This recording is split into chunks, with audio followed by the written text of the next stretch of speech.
consistency day 108, I stopped trying and my life improved.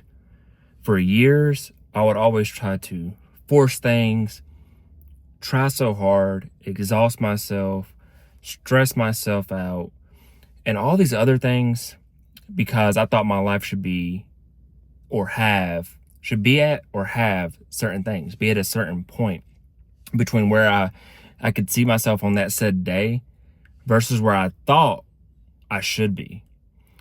And over time, I had to learn that trying to force things is not always the option, but also not believing that where you are today isn't where you should be. You will be where you need to be, and things will happen the way they're supposed to happen as long as you are doing what you need to be. Doing what you need to do and being who you need to be. Make sure you're doing the right things and you're trying. You're being consistent. And the funny part is, once I stopped trying so hard, stopped trying to force things and make and control everything, my life improved. When I stopped chasing people that I wanted, like girls that I wanted to pursue or friendships that I wanted to pursue or people I wanted to mentor me, when I stopped chasing them and focused on myself and what I want my life to look like and what I want to align with, my relationships changed and who I am as a person started to change. When I stopped trying to force my goals and make one specific goal happen, I started to become outcome focused. Like, hey, instead of needing to be a millionaire in real estate or, a medical doctor, something that I wanted to have as a specific goal, being the NFL was one of mine. I started looking at how I wanted my life to look. Okay, I wanted to still be wealthy, but does it matter how I make $1 million? Does it matter how I make a 6-figure income? And then once I stopped trying, I was presented with a job that allows me to make that. And just all these other things. Like when you stop trying to have so much control and hope and holding on to things and growing, and not letting go, I guess. I don't know. It's like you won't get that thing that you're wanting. But when you let go, you release, and you don't feel the need to have that said thing or live that said way, then it's like it comes to you. It's like when you get a girlfriend. Got a lot of single guys know this. Single or guys in general. When you're single and you want a girlfriend, it's like no girl will talk to you. And then as soon as you get in a relationship, even if the other girls don't know you're in a relationship, then they'll respond to your messages. Then they try to call you. Then they're trying to, talk to you, or they come up to you in the gym or out in person. But when you're single, no girl will talk to you, it seems like. They'll ignore your DMs. Like, you approach them at the gym, they think you're the weird guy. Like, all these things happen. But it's funny, it's because, like, when you don't need something, it's like, that's when you attract it. When you don't even want it, when you're not trying to actively pursue it. So when you focus on your journey, your discipline, your consistency, but you're not trying to force something. You're not trying to fit, something that doesn't fit. Like, you're not trying to force it. You're just trying to let it come to you. You're trying to flow with it. That's when everything comes to you. That's when all the opportunities, the people, the things will come to you, is when you're not even, you're not thinking about them excessively. Now, that doesn't mean don't be consistent. If that goes revolving around the gym or having a healthy lifestyle, you still need to hit the gym. You need to still eat healthy. If it's revolving around finances, you still need to work. You need to still try to open a new business or pursue a different way of making extra sources of income. If it's relationship, that means you need to still take care of yourself and be somebody worth dating once you meet that girl or guy that you want to date.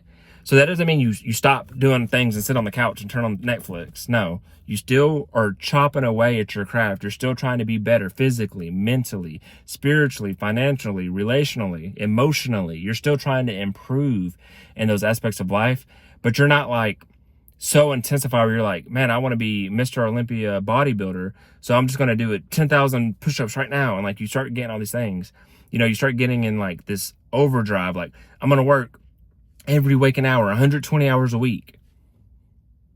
Like, is that really going to help? Probably not. You're going to double text that girl or guy. We all know how great that works, right? So don't try as hard. Like, try it's not in a give up, like I'm going to give up on things. I'm going to give up on life. You're still going to work at it at a consistent, persistent work habit, but you're not going to wish and hope and like try to make it happen in a short period of time. Sometimes things do take decades to happen. Like they take years to come. There's not such thing as like an overnight success, but the reward is sweeter when it takes you longer. If it's a 3-year journey, a 10-year journey, a 20-year journey, it's still going to be sweet and it's going to be worth it because that's your life. You're building your life story right now.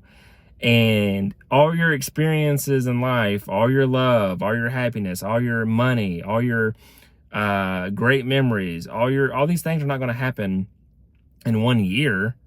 They're going to happen over your total lifespan. So if you live to be 80 years old, you're going to have 80 good years, 80 years of things happening, and some bad years in there too. But like your kid, you're going to experience their childhood from your perspective, from the perspective of a parent, for multiple years. You're going to see them as a baby. You're going to see them as a toddler. You're going to see them as a child, as a kid. You're going to see them as an adolescent. You're going to see them as a teenager. You're going to see them as a young adult. And up to 20 years, like let's just stop there at age 20. That's 20 years of you enjoying their things. And yes, when they're a kid, there's going to be times where you want to kill them. When they're a teenager, there's going to be times where you want to kill them. But you have to appreciate and understand that that's part of the journey is seeing those years, understanding those years, living those years, not trying to force them into doing something like being the perfect child, because nobody's perfect. Children especially aren't perfect. Teenagers are definitely not going to be perfect because they're in their learning years where they're going to be making mistakes, making bad decisions and testing the waters. Same thing with becoming a millionaire. You're most likely not going to become a millionaire in 1 year of work, 1 year of working a job, 1 year of owning your own business, 1 year of trading in the stock market, 1 year of trading crypto or whatever your thing is. You're probably not going to be a millionaire in 1 year, maybe 2 years, maybe 5 years, if you're consistent and diligent and persistent in your work. That's what's important. In your relationship, honestly, the longer you're together, the more in love you're going to fall. You might have the honeymoon stage with that person the first year you're dating them, but then you're going to get eventually get engaged, eventually get married, hopefully. And your first year of marriage is going to look different than year 5, then year 10, then year 20, then year 30. But does that mean the love is worse or better? Usually it's better. You might not even be as actively, romanticizing and all that stuff, but you're going to love that person because you're building more trust, loyalty, memories over the years. You're building a family. You're building a happy home. And that takes years. So stop trying to fall in love, have a 6-pack, be in great shape, and be a millionaire in 1 year. Why don't we do it over the course of the next decade? Why don't we focus on that and stay consistent, persistent, and not give up after 60 days of it not working? How about that? How about we build a good life versus trying to have a good year, a good result? Like, okay, now you got $1 million. Now what? You're a millionaire at age 30 and you're going to live to be 80. What is that next 50 years going to look like? You fall in love. You meet the person of your life at age 25. Okay, let's say you live to be 75. What's the next 50 years going to look like? What's that relationship with them going to look like? What is your home, your family going to look like with that person? All right, boom, today, boom, you're 50 pounds less of weight. You have 6-pack abs. If you're a girl, you have the perfect body that you want. Now what are you going to do? Are you going to keep it? Let's say you get it at age 20. You're going to live to be age 90. Are you going to keep it for the next 70 years? Are you going to actually have health and longevity? Or what?